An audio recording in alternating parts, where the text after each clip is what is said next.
ഈശോമിശിഹായ്ക്ക് സ്തുതിയായിരിക്കട്ടെ. അഞ്ചപ്പത്തിലേക്ക് സ്വാഗതം. മർക്കോസ് വിശേഷം 13-ാം അധ്യായം 39-ാം തിരുവചനം.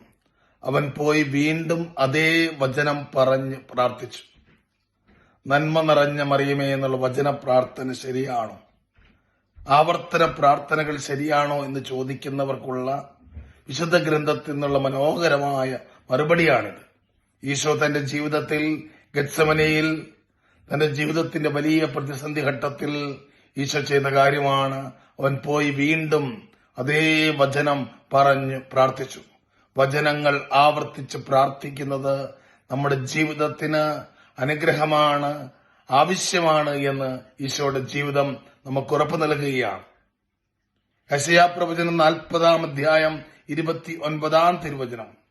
തളർന്നവന് അവിടുന്ന് ബലം നൽകുന്നു, ദുർബലന് ശക്തി പകരുകയും ചെയ്യുന്നു. തളർന്നവന് അവിടുന്ന് ബലം നൽകുന്നു, ദുർബലന് ശക്തി പകരുകയും ചെയ്യുന്നു. തളർന്ന എനിക്ക് അവിടുന്ന് ബലം നൽകുന്നു, ദുർബലയായ എനിക്ക് ശക്തി പകരുകയും ചെയ്യുന്നു. ഇപ്രകാരം വചനം ആവർത്തിച്ച് പറയുമ്പോൾ ദൈവവചനത്തിന്റെ ശക്തി, സാന്നിധ്യം നമ്മുടെ ജീവിതത്തിൽ, ശരീരത്തിൽ, മനസ്സിൽ, ആത്മാവിൽ, അന്തരീക്ഷത്തിൽ നിറയപ്പെടുന്നത് നമുക്ക് അനുഭവിക്കുവാൻ സാധിക്കും. പ്രിയപ്പെട്ട സഹോദരങ്ങളെ, 147-ാം സങ്കീർത്തനം അതിന്റെ 3-ാം തിരുവചനം.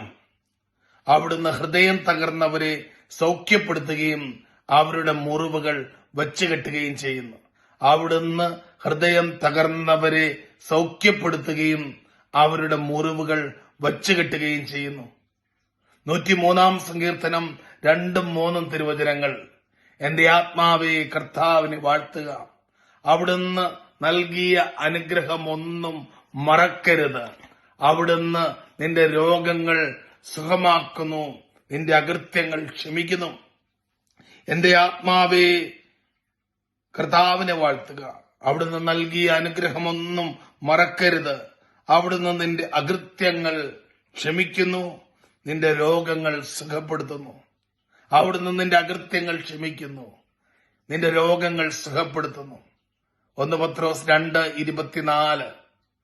അവൻ നമ്മുടെ പാപങ്ങൾ സ്വന്തം ശരീരത്തിൽ വഹിച്ചുകൊണ്ട് കുരിശിലേറി. അത് നാം പാപത്തിന് മരിച്ച് നീതിക്കായി ജീവിക്കേണ്ടതിനാണ്. അവന്റെ മുറിവിനാൽ നാം സൗഖ്യമുള്ളവരാക്കപ്പെട്ടിരിക്കുന്നു. അവന്റെ മുറിവിനാൽ നാം സൗഖ്യമുള്ളവരാക്കപ്പെട്ടിരിക്കുന്നു. അവന്റെ മുറിവിനാൽ നാം സൗഖ്യമുള്ളവരാക്കപ്പെട്ടിരിക്കുന്നു. പ്രിയപ്പെട്ടവരെ, ഇപ്രകാരം ദൈവത്തിന്റെ മനോഹരങ്ങളായ വചനങ്ങൾ, വിശുദ്ധ ഗ്രന്ഥത്തിലെ തിരുവാക്യങ്ങൾ ആവർത്തിച്ച് പ്രഖ്യാപിക്കുമ്പോൾ, നമ്മുടെ ജീവിതത്തോട് ചേർത്ത് വയ്ക്കുമ്പോൾ, ഈശോയെ ആശ്വസിപ്പിച്ച മാലാഖമാർ നമ്മുടെ ജീവിതങ്ങളിലേക്ക് കടന്നു വരും. ഈശോയെ ശക്തിപ്പെടുത്തിയ സ്വർഗത്തിന്റെ ദൂതന്മാർ നമ്മുടെ ജീവിതങ്ങളിൽ ഇടപെടും.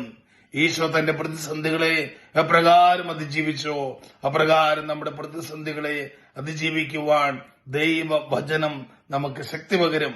അപ്രകാരം നിരന്തരം ദൈവവചനം ഉപയോഗിക്കുവാൻ, ഏറ്റുപറയുവാൻ, ഹൃദയസ്ഥമാക്കുവാൻ, ആവർത്തിച്ച് പ്രഖ്യാപിക്കുവാൻ പരിശുദ്ധാത്മാവ് നമ്മളെ സഹായിക്കട്ടെ എന്ന് പ്രാർത്ഥിക്കുന്നു. ഹല്ലേലൂയ.